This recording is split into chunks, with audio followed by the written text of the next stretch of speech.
आपले सर्वांचे लाडके नेते आदरणीय शरदचंद्रजी पवार साहेब, आदरणीय बाळासाहेब थोरात साहेब, आपले खासदार डॉक्टर कोल्हे साहेब, व्यासपीठावर उपस्थित कारखान्याचे चेअरमन, त्यांचे सर्व संचालक, उपस्थित सर्वच आपल्या तालुक्याचे अनेक नेते मंडळी इथे उपस्थित आहेत, ते सर्व नेते मंडळी, उपस्थित सर्व कारखान्याचे सभासद, माझे शेतकरी बंधू भगिनी, पत्रकार बंधू, आज आपल्या कारखान्याच्या दृष्टिकोनातून इतिहासात नोंदवला जाईल असा हा आजचा दिवस आपण साजरा करतोय आणि तो खुद्द आपल्या सर्वांचे नेते शरदचंद्रजी पवार साहेब यांच्या हस्ते आपण आता इथेनॉलचा प्रोजेक्ट हा जो नवीन लोकार्पण करतोय, ज्यामध्ये शेतकऱ्यांच्या हितासाठी आणि त्यांच्या कारखान्यातल्या ऊस जो टाकणार आहेत त्याला अधिकचा नफा मिळेल, अधिकचा फायदा मिळेल, अधिकचा भाव मिळेल, अशा प्रकारचा प्रकल्प आपल्या विघ्नर सहकारी साखर कारखान्याने सुरू केला. हा अत्यंत आनंदाचा क्षण आपल्या जुन्नरकरांच्या आणि आंबेगावकरांच्या दृष्टिकोनातून महत्वाचा आहे. मला कारखान्याचे चेअरमन यांचं मनपूर्वक आभार मानायचे. मी अनेक सहकारी साखर कारखाने बघतो की ते प्रकल्प टाकत असताना स्वतःचा काहीतरी हित जोपासून खासगीकरणाकडे असे प्रकल्प देण्याचा प्रयत्न करतात. पण हा प्रकल्प त्यांनी कुठल्या खासगी गुत्तेदाराला, कॉन्ट्रॅक्टरला दिला नाही, इन्व्हेस्टरला दिला नाही. तो आपल्या सगळ्यांच्या मालकीचा, म्हणजे आपल्या सभासदांचा, आपल्या शेतकऱ्यांच्या मालकीचा हा प्रकल्प उभा राहिलाय.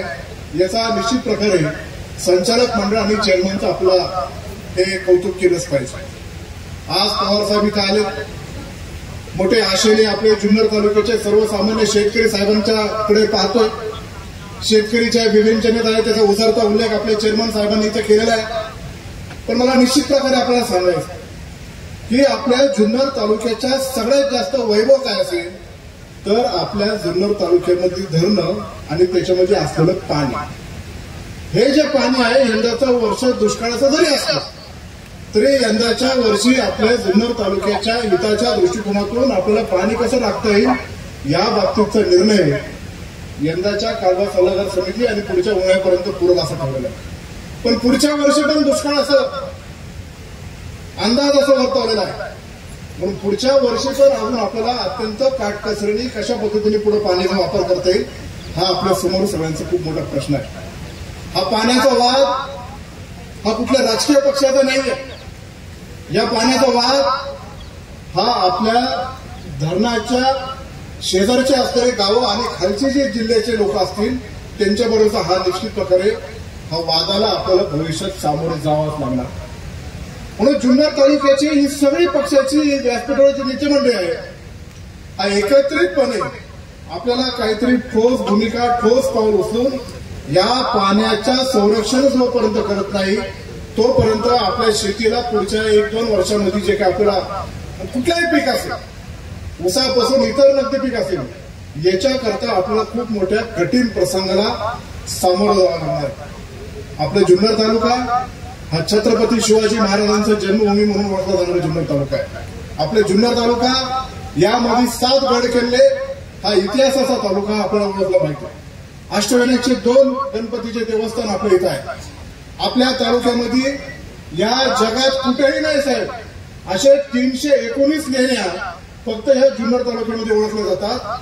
या जुन्नर तालुक्याची हवा, इथले लोक हे अत्यंत समृद्ध विचाराने पुढे जाणारी ही आमच्या जुन्नर तालुक्यातली भूमी आहे. इंग्रजांच्या काळापासून जुन्नर तालुका राहण्यासाठी अत्यंत उत्तम जागा आहे. त्या अलेक्झांडर गिब्सनने इथं बोटॅनिकल गार्डनची स्थापना केली आणि त्याचं जतन अजूनही आपण करतोय.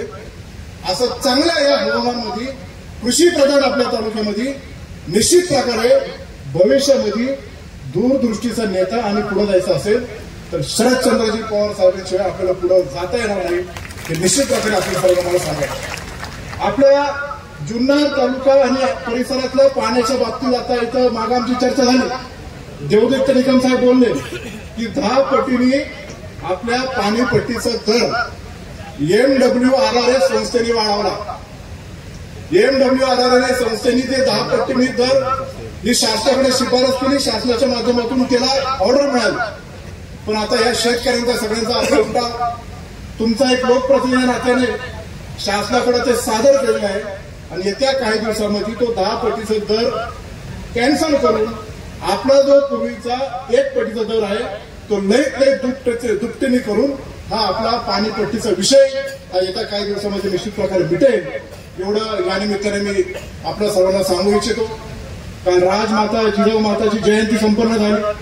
काल राष्ट्रीय युवा दिन म्हणून आपण सगळीकडे साजरा केला आणि त्याचबरोबर आमचे छोटे बंधू सत्यशील शेरकर यांचा वाढदिवस पण साजरा झाला. वाढदिवसाला हजारो बैल पळाली. त्या गाड्या मालकांचा आपण आता सत्कार केला.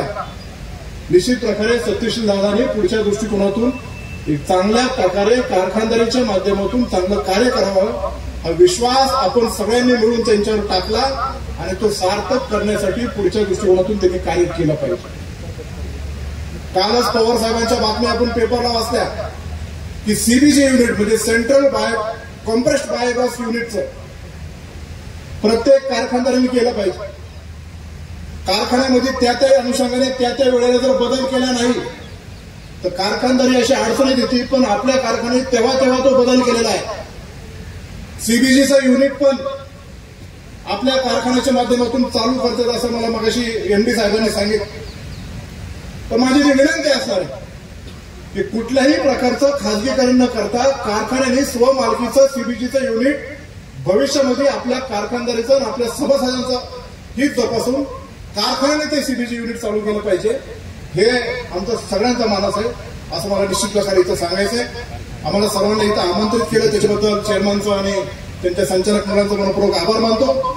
वेळेअभावी व्यासपीठावरचे सगळ्याच पक्षाचे सगळ्या नेते मंडळी जरी बोलू शकले नसले तरी सन्मान्य शरददादा असतील, आशाताई असतील, बाळासाहेब दांगडसाहेब असतील, संजयराव काळेसाहेब असतील, माऊलीशेठ तुम्ही असेल या सगळ्यांच्या वतीने या विघ्नर सहकारी साखर कारखान्याला मनपूर्वक शुभेच्छा देतो.